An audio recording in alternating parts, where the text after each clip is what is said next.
Sesawi Kur Yesus Channel ya, renungan harian, inspirasi kehidupan dan portal media iman Kristiani. Damai sejahtera bersamamu. Semoga sobat-sobatku yang dikasihi oleh Kristus dimanapun Anda berada, selalu dalam rahmat sukacita, berkat yang berlimpah, serta perlindungan dari Bapa sahabatku yang dikasihi oleh Kristus.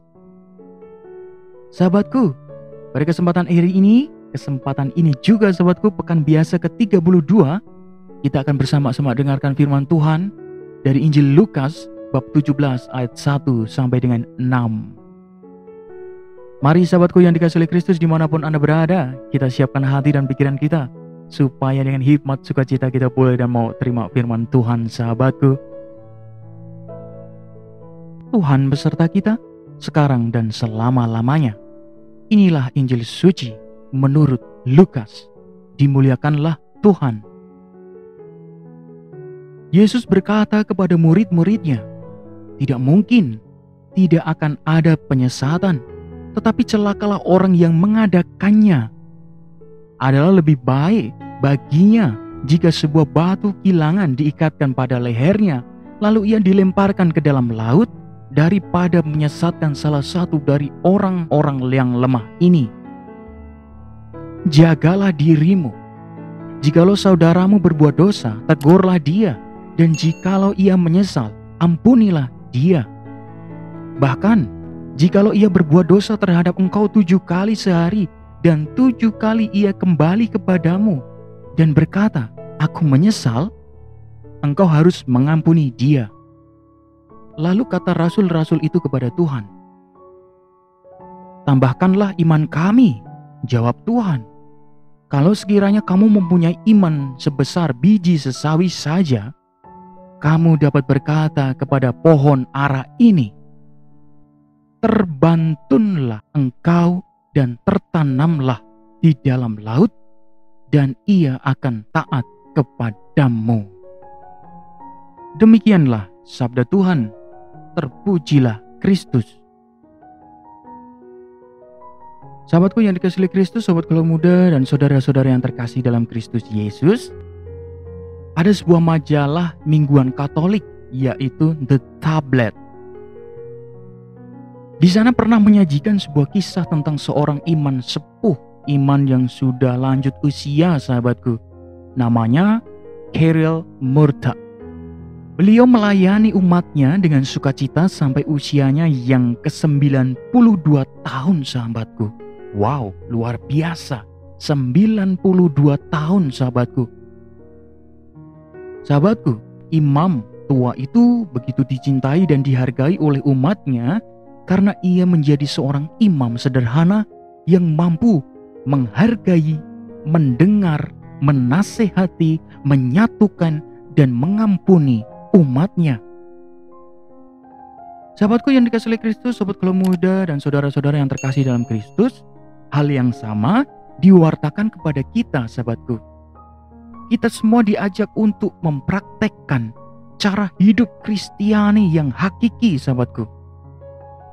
Kita hanya dapat melakukannya apabila ada dasar iman yang kokoh serta kepercayaan yang teguh pada penyelenggaraan ilahi sahabatku. Sahabatku yang dikasihi oleh Kristus, kisah perjalanan hidup pastor yang sudah sepuh itu bagaikan cermin dari bacaan Injil pada kesempatan ini sahabatku. Ia tidak menghakimi, melainkan mengampuni. Ia juga tidak menyesatkan, melainkan menyatukan umatnya sahabatku. Ia tidak membiarkan umatnya berkutat dalam dosa, tetapi ia menasihati dan memberikan mereka kesempatan untuk bertobat. Sahabatku, pada akhir Injil pada kesempatan ini, para murid meminta kepada Yesus untuk menambahkan iman mereka.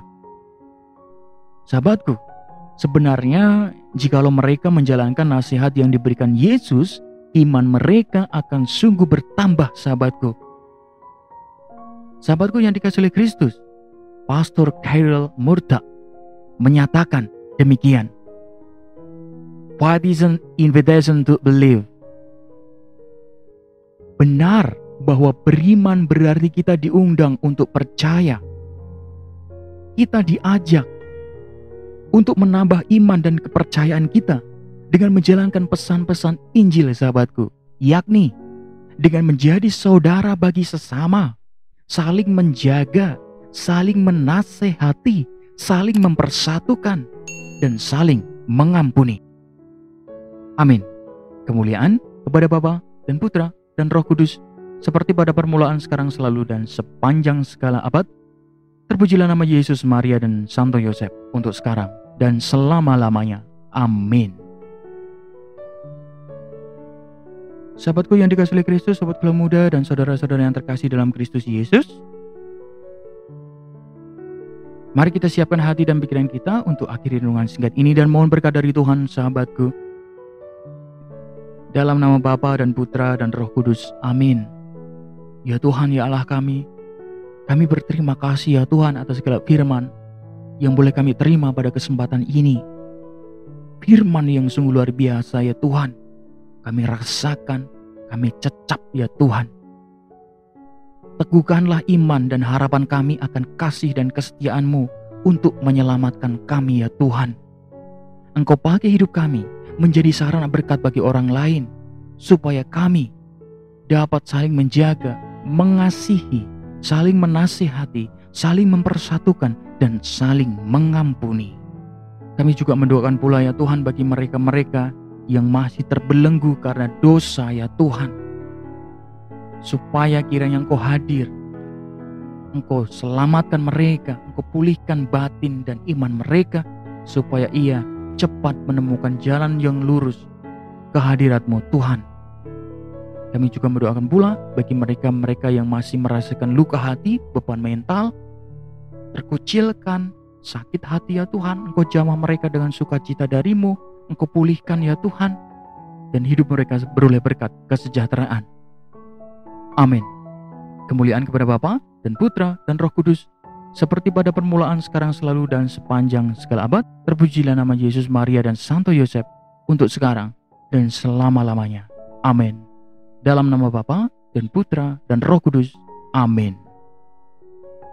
Sahabatku yang dikasihi oleh Kristus dimanapun Anda berada, terima kasih banyak atas segala waktu yang sudah diluangkan sahabatku, dan kita bersama-sama dengarkan firman Tuhan sahabatku.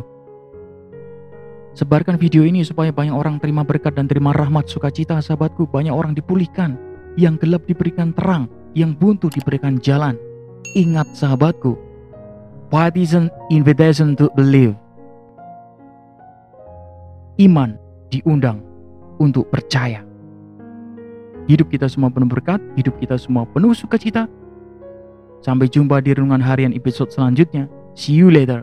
Bye-bye. Berkah dalam, Tuhan memberkati.